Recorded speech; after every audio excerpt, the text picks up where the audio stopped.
Hello and welcome to Connect. I'm your host, Randy Shabilo. On today's show, we'll have artist Cecilia Elizabeth as well as author Shelly deWaal. As always, we'd like to connect with you. Email us at rtvsaskatoon@rci.rogers.com. Find us on Facebook at ConnectYXE and catch past interviews on our YouTube channel.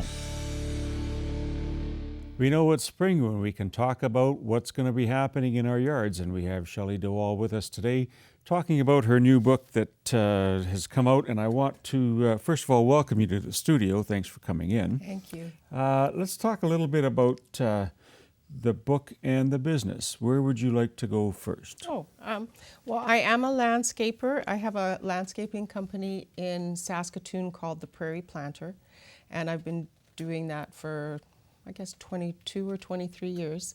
I just decided I would write a book on landscaping when it was during my off season, when winter is cold and lonely and long. So yeah, I wrote the book, and I thought it would be helpful for people. My idea when I'm landscaping is to take an artistic approach towards it. I find that's easier than making everything so complicated. So really, what the book is about is it's about taking that artistic approach for people who want to do landscaping themselves, right? Because hiring a landscaper is quite expensive, and not everybody can afford to do that. So it's not just a do-it-yourself book on all the things, but it also tells a story, right?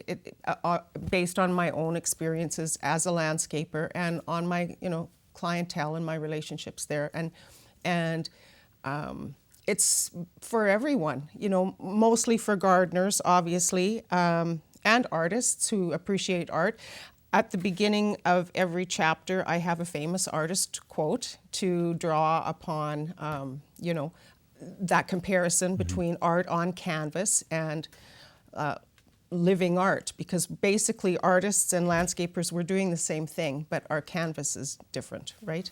So talk about that then, because we are in the end of the throes of winter, coming into spring, but would you design something to maybe have some artistic flair in the winter months where there is snow? Do you have something that pops out that stays green or has colors like that? Actually, in the very last chapter, I talk about the seasons, and lately there's been a big push about the garden in winter and how we shouldn't waste this magical time. But we live in Saskatchewan, and Sure. we can't see our plants under the snow. But yeah, there's definitely things that we can do to appreciate the outdoors and nature in the wintertime, more with vertical accents like structures, trellises and arbors, Sure, things that snow can cling to, and leaving perennials, planting taller perennials, so 4 to 5 feet perennials. Like a sunflower maybe? Or? Well, not so much the sun, but you can leave the sunflower, but something that is tall above the ground, that snow and the beautiful hoarfrosts that we have can, that's where you're going to get your winter interest, is that, because really here we struggle. So talk a bit about that. If we are looking, I was taught a long time ago that nature doesn't do things in pairs, so it's not always an even number. Right. Do you incorporate a balance of maybe colors and numbers of different plants and features? Usually we plant in odd numbers. For some reason, groups of 5, 7, 9 is more appealing to the eye. So yes, odd numbers is always where you kind of go with that. And nature is always the inspiration. Like when you look. When you take from nature, which is, big sweeping drifts of the same plant, right? That's the inspiration. I always feel like a yard should be elegant and simple. And in order to make a yard elegant and simple, you don't want one of every plant. You want to mimic nature and have less variety and more repetition, right? In the plantings. And just just to keep things simple. Van Gogh said, "The great artist is the simplifier." Amen. Yeah, I yeah. like it. So, What yeah. what happens when I mean that plants are, and I guess there's trees and shrubs that would also be included, but are there any hardscape elements like brick or wood that you can incorporate Yeah, with what you're doing? absolutely. And hardscape is always first. People sometimes forget that. If you're a new homeowner, your deck has to be in, your fence needs to be in. All of those, hardscape comes before softscape. So planting is the very last thing that you do. And gardening and softscape is doing just that. It's softening the hard edges of your home, right? It's hiding unsightly things that you don't want to see. A shrub can do that. A tree can bring a vertical, bring like these huge homes that we see now that are pretty much three and three stories. stories, Yeah, right? yeah, You want to plant to scale with a large home like that. You don't want a bunch of little small plantings at just the foundation. You want to draw the eye up to the height of the house. So vertical planting is important, using the right trees, right? And I talk about that in the book too, about what kind of trees. Trees all have a form, they have a shape, right? And you want to choose the right tree for the right spot. I think that's a key takeaway that I'm getting from you is that if I was to go through and I have my own way of doing things in my own mind, but I may like blue more than green or vice versa. Is there a way to find a balance? You mentioned variety and numbers of plants and so on. Does that extend to the stucco color of the house or the wood? Absolutely. That's so important. That just right away, I'm thinking about mulch. Everybody wants to mulch, right? And you have to be careful with mulch because mulch can take away, depending on the color of the mulch. So, for instance, black mulch. I'll only use black mulch if there's black accents already on the house, because otherwise black is too stark. It's jarring. But if there's black trim somewhere on the house, it can really pull the yard together. So I'm always cautious using black mulch. And another one is red. That's kind of, nobody's really using red mulch anymore. But all of those things also enhance. It's not just about the colors of the flowers and the shrubs. It's a whole picture. The yard is a canvas for art, and it's the whole entire thing. It's a composition of various components in order for the thing to shine and be beautiful. Is it a personal opinion if we look at, I see something if I go to BC or maybe I'm in Nevada.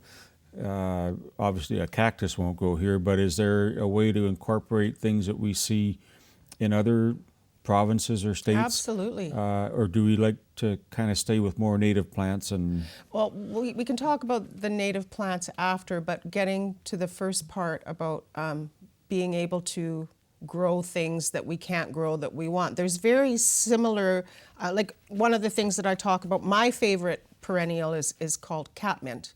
And it's our lavender, because lavender doesn't really grow here. Some people can make it grow, but it's not in our zone. So Ontario can grow beautiful lavender, right? But we cannot. I mean, you might have your lavender last for maybe 2 years, but it will die eventually. It's too cold here. But catmint has all the same qualities of lavender. It's fragrant, it's purple, it cascades, and it's very, very hardy. And it's to see sweeps of catmint anywhere is fabulous. So things like that. Lots of times, like when you talk about like a cactus or whatnot, we can actually grow yuccas here, which are those spiky perennial plants that are very cactus-like. Yeah, in fact, I have a picture in the book of a xeriscape that I did for a lady in her backyard, and her yuccas are still fabulous, and that was 6 years ago. isn't that something? Yeah. If someone is to look at the book, is there someone that would benefit it in particular that you've kind of written it for? Yes.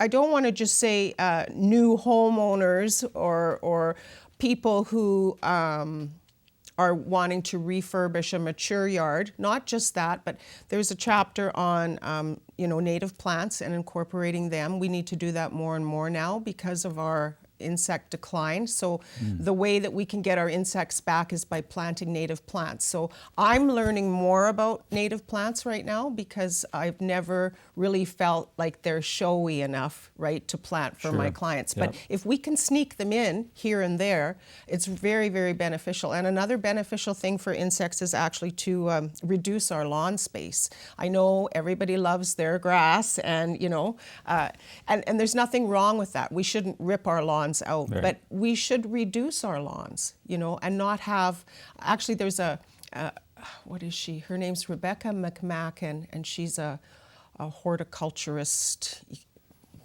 very well-known speaker in the States. And she said something really sweet. She said, our lawns should be area rugs, not wall-to-wall carpet.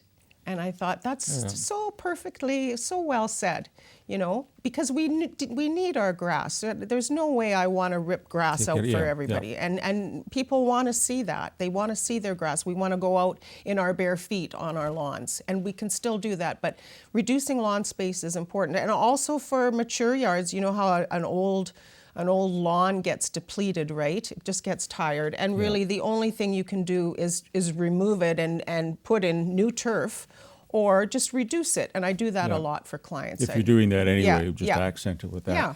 Talk a little bit about this. This is an amazing cover photo. I think it's a painting kind of. Yes. Talk about that. Yes. Okay. So I've been taking art classes from Cecilia Elizabeth, and she has an art gallery, River House Gallery, and she's been such an inspiration for me.